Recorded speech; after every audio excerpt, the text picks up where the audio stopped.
Kita hari ini kalau kita lihat kalender Hijriah Qamariyah sudah berada di 1 hari bulan Sya'ban 1444 Hijriah. Ini bukan fotokopi kita di mana? Pas 30 aja. Ada yang satu lagi bonus. Yang tenang tahu dia sedikit kalau. Belum bisa. Pendengaran dia banyak. Punya beda-beda bahasa. 1 Sya'ban baru saja kita ditinggalkan. Sebenarnya kita ditinggalkan, bukan kita meninggalkan. Kita baru saja ditinggalkan oleh bulan Rajab, termasuk bulan yang mulia Arba'atul Hurum, yaitu daripada 4 bulan yang diharamkan, bulan yang mulia, termasuk bulan Rajab. Dikatakan Rasulullah, anna Rajab syahrullah, Rajab itu bulan Allah. Kemudian dikatakan oleh ulama dalam kitab Kanzun Nazah, Al-Imam Abdul Hamid Al-Quds mengatakan Rajab syahrul istighfar. Rajab adalah bulan berbanyak istighfar.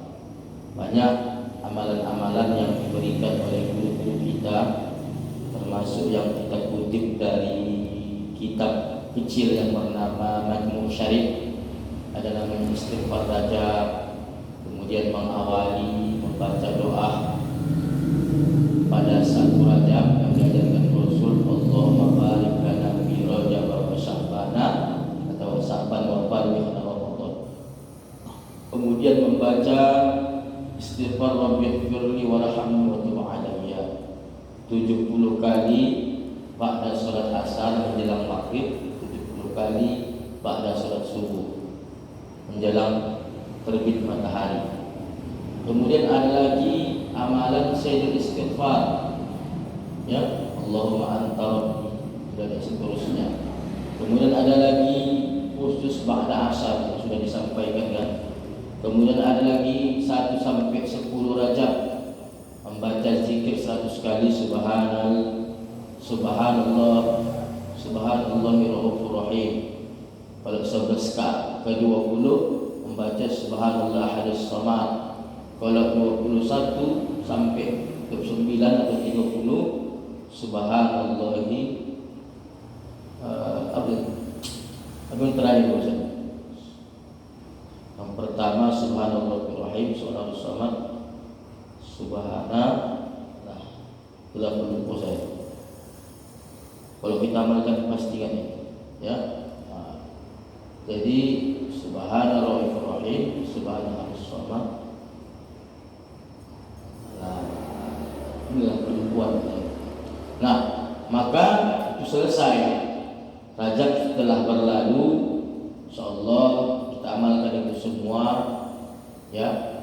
Dan perlu saya garis bawahi, ibu-ibu yang dirahmati Allah, juga pada ibu-ibu jamaah yang belum hadir untuk bisa berhadir, bahwasanya bulan Rajab itu bulan memperbanyak amal ibadah, tetapi tidak dikhususkan dia ada puasa Rajab, melainkan berbanyak amal-amal ibadah di bulan Rajab, ya, maka dikaitkan dia dengan, dihubungkan dia dengan ibadah-ibadah yang lain. Misalnya puasa Senin Kamis kita perbanyak di bulan Rajab, Ayyamul Bid, apalagi memperbanyak amalan-amalan kesolehan yang lainnya di bulan Rajab. Nah, ibu-ibu yang dirahmati Allah, maka sekarang kita masuk bulan yang ke-8, bulan Sya'ban.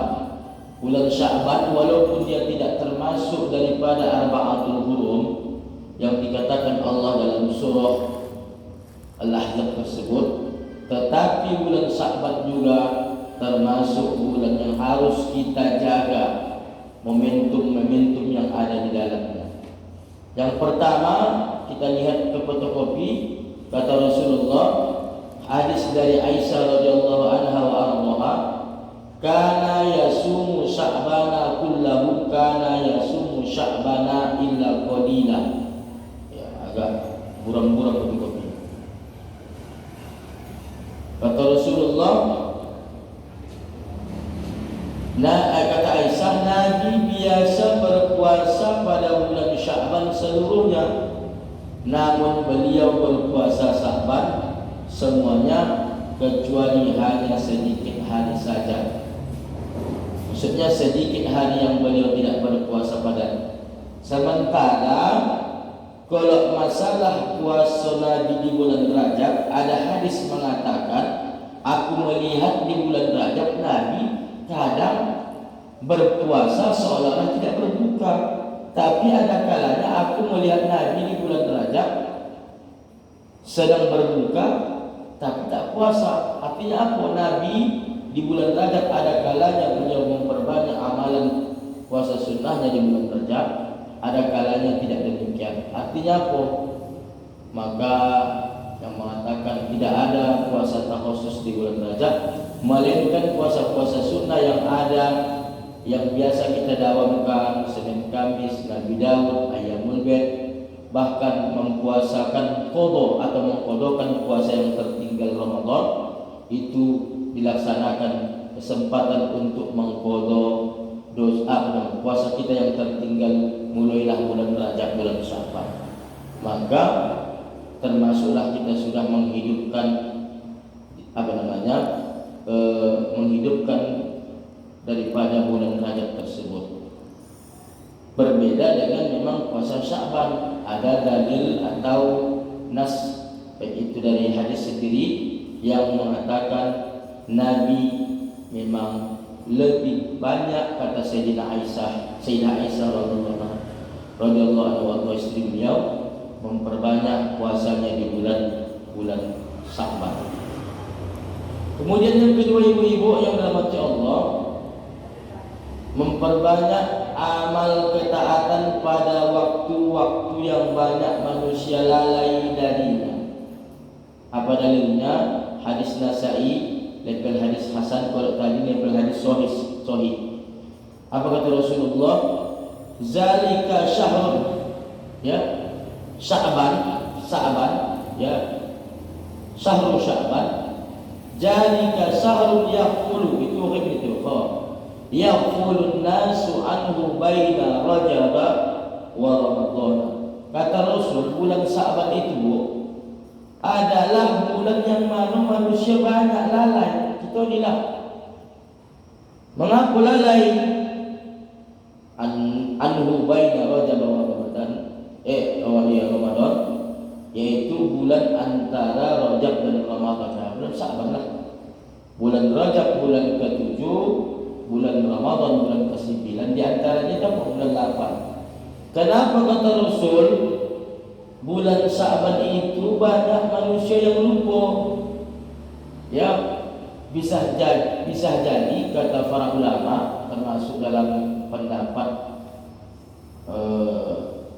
daripada Bu Yahya, ya, beliau mengatakan orang sibuk beramal di bulan Rajab, mengejar kemuliaan keagungan bulan Rajab.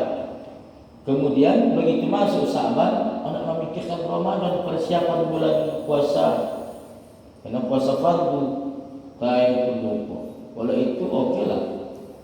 Kalau memang persiapannya daripada persiapan, ya, atau istirahat kena fokus. Kemarin di bulan Rajab, kemudian mempersiapkan diri segala sesuatunya di bulan Ramadan. Yang anehnya, kebanyakan manusia itu lalai, tak demikian, Bu. Apa? Sibuk memikirkan macam mana mempersiapkan budget, mempersiapkan segala sesuatunya yang tak ada kaitannya dengan ibadah. Ya, di bulan Sya'ban ni, apa contohnya Ustaz? Kebanyakan manusia, orang-orang kalau sudah masuk bulan Sya'ban, mereka menatap Syawal langsung. Bukan ditatap orang itu dulu Ramadan, yang ditatap orang itu Syawal. Apa paham Ustaz? Sibuk nak mempersiapkan persiapan hari raya. Kalau yang dia punya usaha belanja dah mulai di bulan Sya'ban ni. Karena kalau belanja biasa di bulan puasa Ramadan tak tolak, kemudian modal sudah habis. Begitulah macam segala sesuatu. Ya, nah, ini yang gawat tu. Ini yang na'udzubillah min dzalik. Dijauhkan Allah. Kalau begitulah mindset kita, pandangan kita, sehingga Rasul lebih kurang 14 abad yang lalu menganti-nganti gitu, mewanti-wanti kita umatnya. Ya, zalika bulan Sa'ban itu kata Rasul, zalika syahrul yaqulun nas, bulan manusia banyak lalai. Gitulah. Banyak lalai, terakhir tak efektiflah kita memanfaatkan momentum daripada bulan Sya'ban. Ini hati-hati.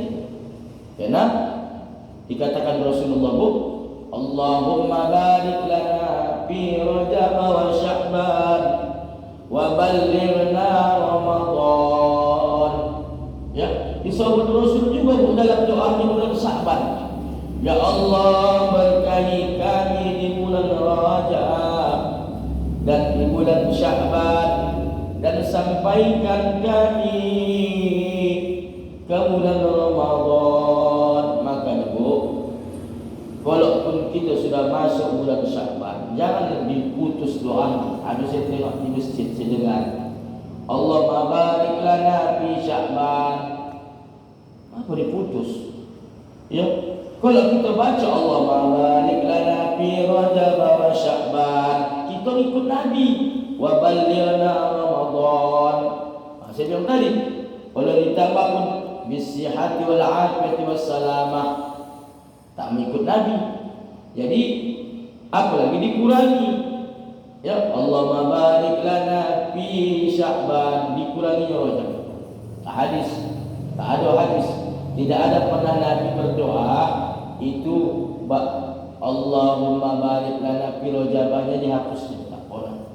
Tak pernah kita doa itu, kecuali ada kajian ini. Nabi ketika satu Rajab sampai 29 Rajab atau 30 Rajab semalam, dibaca Nabi, Allahumma barik lana fi Rajab wa Sya'ban wa ballighna Ramadan. Begitu masuk satu Sya'ban, diubah Nabi doanya, Allahumma barik lana fi Sya'ban. Yang ada Nabi cuma berdoa, Allahumma barik lana fi Rajab wa Sya'ban wa ballighna Ramadan. Apa paham dulu? Doa ini berlaku 2 bulan. 2 bulan, yaitu dari mulai 1 Rajab sampai 29 Sya'ban atau 30 Sya'ban. Semalam Rajab 29 enggak sampai 30. Jadi doa ini berlaku 2 bulan. Jangan dirubah-rubah, jangan mantang-mantang Rajab sudah lewat, hari ini Sya'ban diganti nanti. Allahumma barik lana fi Sya'ban. Tak mengikut Nabi gitu. Abu kita samakannya wa balighna Ramadan dari Sya'ban sampai Ramadan saja. Apalah maksudnya? Kalau memang ada hadis yang berkaitan dengan doa Nabi tadi, itu hadis ada lagi. Ini hadis 1 Rajab sampai 29 Rajab. Allahumma barik lana fi Rajab wa Sya'ban. Mungkin kerana Sya'ban itu belum masuk, tak apa, masalah kita berdoa. Tapi kerana ada hadis lagi, kerana Rajab hadis tak cocok, kerana Rajab kita berlalu, diubah lagi doanya. Tak ada begitu. Yang ada doa ini cuma 1 hadis lagi, walaupun tak hadis sahih. Ya, wa ballighna Ramadan. Maka kalau ada nanti bilang, tapi Ustaz sudah berlalu Rajab, tidak ada masalah, tak masalah. Doa kita pun banyak doa masalah. Ampunkan dosaku ya Allah. Itu berlalu Ustaz. Justru yang berlalu itulah. Mana tahu ada keberkahan yang ada di bulan Rajab itu tak tergapai kita, Allah tutup. Itulah makna doa. Allahumma barik lana, ya Allah barakahi kami di bulan Rajab dan bulan Sya'ban. Jadi tetaplah memandangkan doa itu tanpa memutus baitnya, tanpa memutus kalimat Sya'ban atau nama daripada kata Sya'ban dalam doa tersebut. Wa balighna Ramadan. Jadi ketika masuk 1 Ramadan, baru doa ini habis. Wa balighna Ramadan. Sudah masuk 1 Ramadan sampai murawal, alhamdulillah. Ada lagi doa yang baru. Apa itu? Allahumma barik lana fi syahri Ramadan. Ada lagi nanti. Wa a'inna ala siyamana wa salawatina. Ya Allah berkahi kami di bulan Ramadan. Wa a'inna, tolong kami ya Allah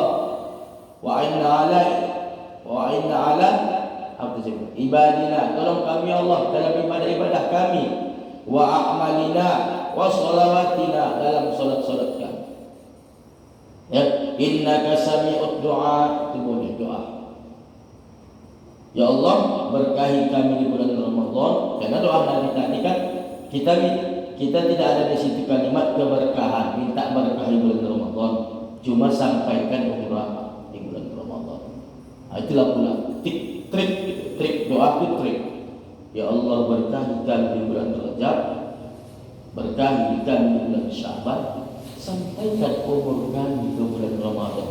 Kenapa dirubah lagi redaksi kalimat? Karena bulan Ramadan ini bulan umatnya, bulan kita. Ya, siapa sih umat Rasulullah ini? Kita ni lah yang tak pengen jumpa lagi dengan Ramadan. Pengen. Ya, begitu mulianya Ramadan, begitu agungnya Ramadan, begitu sucinya bulan Ramadan, bulan istimewa, bulan penuh maghfirah, rahmat, rizqu minan nar. Sampai kata Rasulullah,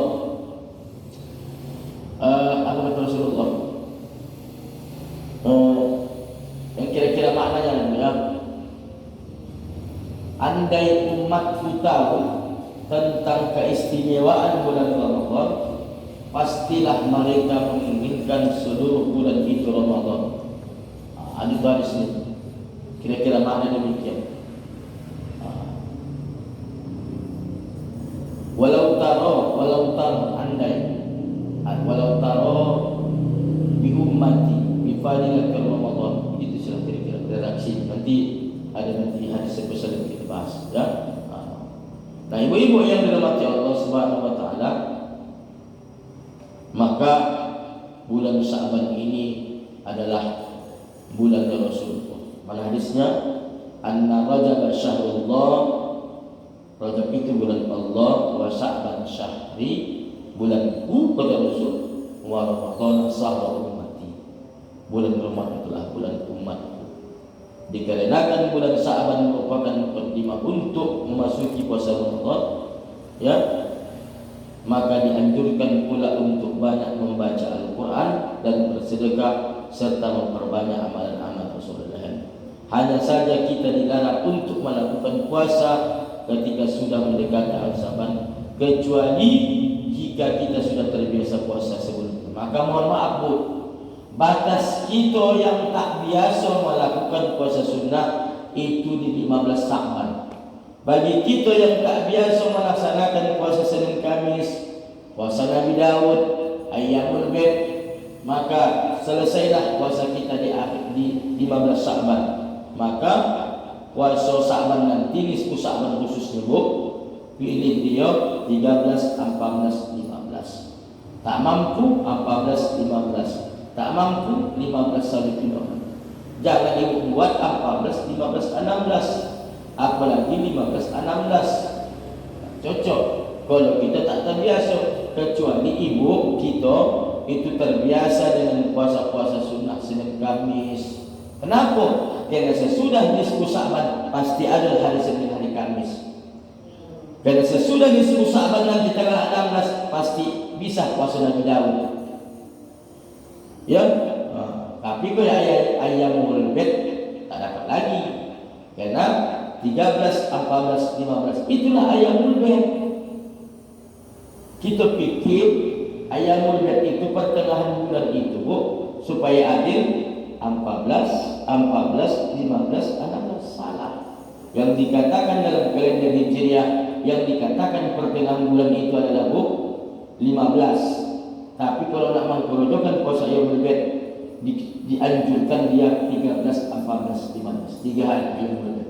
Bukan 14, 15, 16. Perhitungan pertengahan bulan di Komariah 16 tidak masuk. Makanya orang yang tak terbiasa puasa sunnah, makruh hukumnya puasa di bulan di tanggal 16 Sya'ban, illa kecuali mangqadha.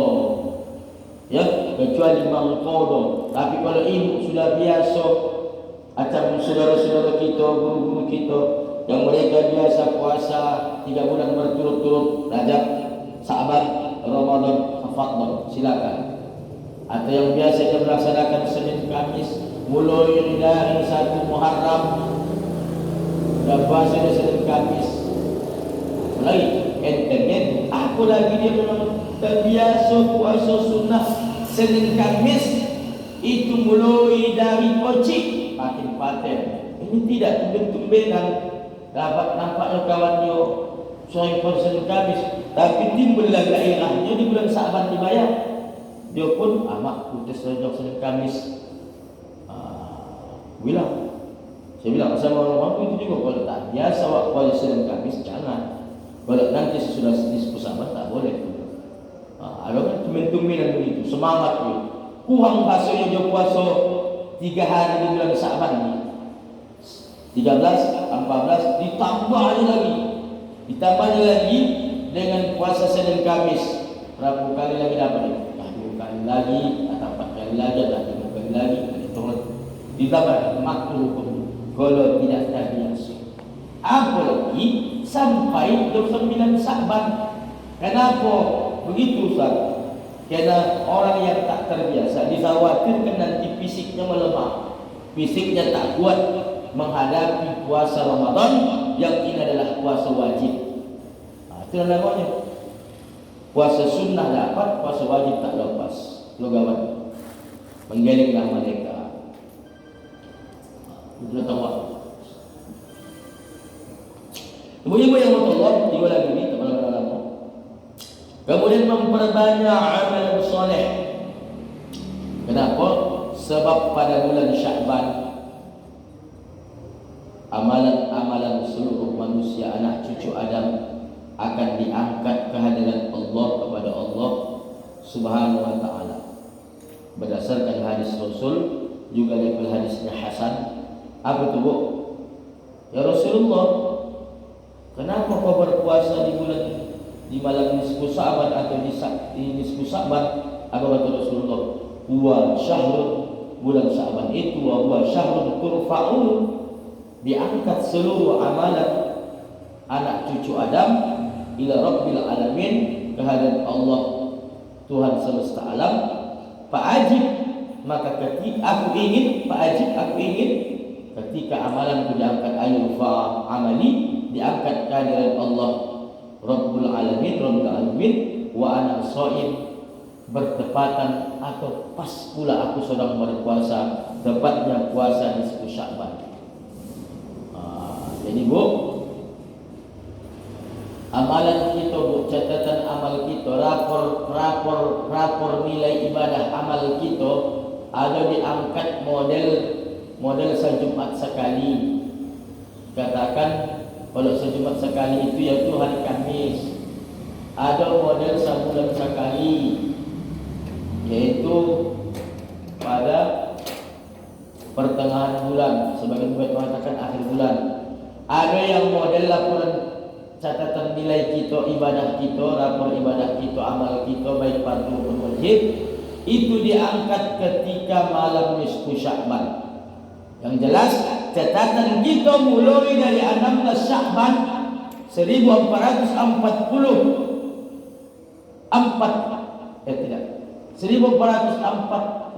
Hijriah yang lalu sampai 15 Sya'ban 1444 Hijriah yang akan datang, itu pada malam nisfu Sya'ban akan dilaporkan ke Allah Subhanahu wa taala perantara malaikat Jibril atau perantara malaikat Allah, ya, malaikat yang mencatat amal baik dan amal buruk, yaitu Raqib dan Atid.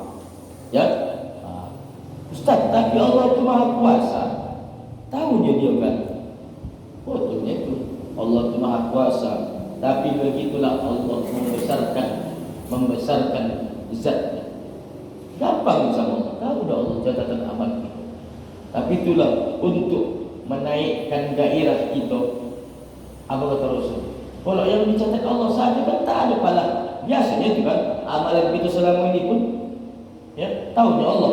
Karena Allah mengetahui apa yang ada di hati kita.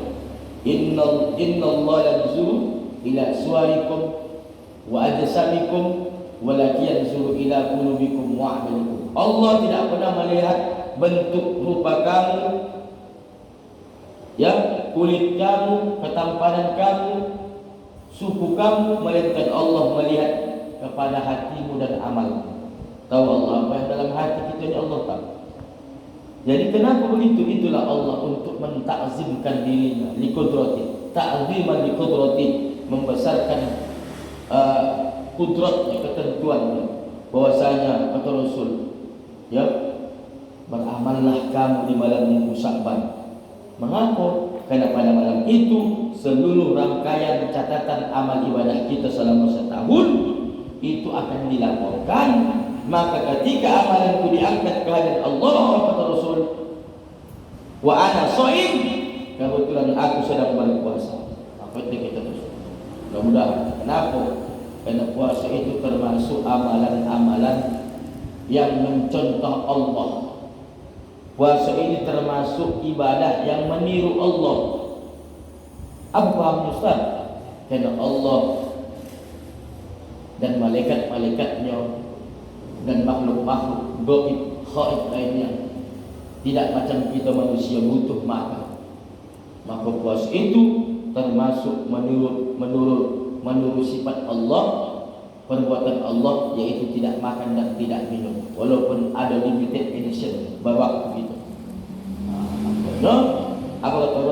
Apa kata Allah dalam hadis qudsi? Seluruh amalan anak Adam itu untuknya, illa shaim, kecuali puasa. Ini untukku, kata Allah, dan akulah yang menilai. Dan puasalah satu-satunya amalan yang orang manusia hamba Allah kita ni tak tahu solat berpuasa tidak. Kalau solat nampak ketahuan, yang kita maksud aktif berjamaah ketahuan lah. Mana kakak tu tak solat? Pasti orang begitu tak solat kau tahu. Bukan dibilang solat di rumah. Ya, kalau kita anda bayar zakat tahu, pergi ke fakir miskin, apalagi ambil zakat ada di masjid ni, nampaknya itu tak berbayar, tak datang, ditunggu panitia juga tak ada, tak banyak kat sana tu ya. Dia dikaji-kaji, tak ada palang dah, sama ini disalurkan kemari. Nanti ambil zakat tak menyalurkan ke fakir miskin. Haji, apa lagi nampak betul, diajarkan awak pakai syukuran, dilepas, umrah begitu juga, ya, ketahuan. Pulang dari Mekah pun ketahuan, disambut dengan marhaban, ya, ketahuan kita pulang dari Mekah. Puasa, solat ketahuan kita solat tidak, ya. Kemudian zakat ketahuan kita berzakat atau tidak. Haji ketahuan kita haji atau tidak, paling jelas sekali. Tapi kalau puasa pun tak tahu. Ngapa? Karena puasa ini mengutamakan sifat ketujuan. Bisanya kau anak awak, ya, puasanya lagi kau ucap, puasa lah mak, nampak omak yang tunjuk kuning, kuhingar, mata awak, antara dah minum dia tadi di pasar kan, mana bisa, mana nak meriksa ni. Maka puasalah satu-satunya ibadah yang tak bisa orang menilai. Hanya Allah lah yang tahu. Kalau hamba tak tahu, anda awak bilang pun awak tak puasa, kan? Ada awak bilang pun awak, apa istilahnya? Awak tuduh pun orang tak puasa, kalau tak bisa kita menyaksikan dia minum, dia sebenarnya, ya. Apalagi kalau nak menjelang-jelang berbuka, mulailah nak baludah, saya buat lomas dan sebagainya. Macam kita dulu, ya. Maka amal puasa ini termasuk istimewa, karena Allah sendiri yang mengganjar pahala, termasuklah nanti puasa Ramadan. Maka itu termasuk salah satu indikator penarik Allah nanti melihat catatan amal kita setahun. Pas ketika diangkat, dilaporkan malaikat kepada Allah. Begitu kau angkat tadi laporan Ibu Hajjah Halimah ni, macam mana dia tengok? Sedang puasa, ya Allah, paten. Ada nilai plus nanti dapat kita dari Allah disebabkan kita. Kenapa? Kita kaji saja resmi. Ya, Rasulullah mengatakan, ketika amalanku diangkat, aku suka, aku pengen. Ketika amal catatanku diangkat, kata Rasul, aku sedang berpuasa. Boleh begitu, Pak? Boleh? Boleh kan? Nah, yang keempat, apalagi Bu, amalan kita di bulan Sya'ban ini adalah memperbanyak solawat kepada Rasulullah Sallallahu Alaihi Wasallam. Memperbanyak solawat. Buat tulis ayatnya Bu. Ya, ada ayat di situ, tak ada. Innallaha ma'al, dibuatnya saja Al-Ahzab, tapi tak ditulisnya innallaha ma'al. Bu, kata para ulama, Rasulullah memang lahir di bulan Rabiul Awal, 12 Rabiul Awal tahun gajah. Itu lahir Rasulullah secara fisik. Rasulullah pada tanggal 12 Rabiul Awal tahun gajah dilahirkan oleh ibunya yang bernama Siti Aminah. Tetapi kata para ulama, secara fisik Rasulullah memang dilahirkan 12 Rabiul Awal, tetapi secara fisikis, secara mental, secara apa lagi? Secara karismatik atau secara apa lagi? Jiwa kerasulannya, Rasulullah itu diangkat Allah derajatnya ketika di bulan Sya'ban. Mengapa turunnya Al-Ahzab ayat 56 ini terjadi pada bulan Sya'ban, tepatnya pada malam nisfu Sya'ban? Apa itu? Innallaha wa malaikatahu yusholluna 'alan nabi ya ayyuhalladzina amanu shallu 'alaihi wa sallimu taslima. Sesungguhnya Allah dan para malaikat-malaikatnya sedang bersolawat kepada Nabi. Bil mudhari di makna hal wal istiqbal. Lantas kata Allah dalam ayat tersebut, wahai orang-orang yang beriman, mengaku beriman, kita inilah ya, sallu bil amal, bersolawatlah kamu, perintah. Al aslu fil amri wujud atas Nabi Muhammad, wasallimu taslima, dan ucapkanlah salam sejahtera kepada. Maka Bu, kalau ditanya orang, susah. Oh Bu, ibu tahu Allah lagi ngapain sekarang? Kalau ibu bilang Allah lagi begini protes di besar, ya Allah lagi bilang Allah sekarang lagi mengatur rezeki. Buktinya bilang, aku buktinya waktu pula. Bilang aja Bu, lebih gampang. Allah saat sekarang ini sedang bersolawat kepada Nabi Muhammad Sallallahu Alaihi Wasallam. Ini kata para habaib. Apa buktinya? Tunjukkan dalilnya. Eneng janine. Innallaha wa malaikatahu, sesungguhnya Allah dan malaikat-malaikat Allah yusholluna 'alan nabi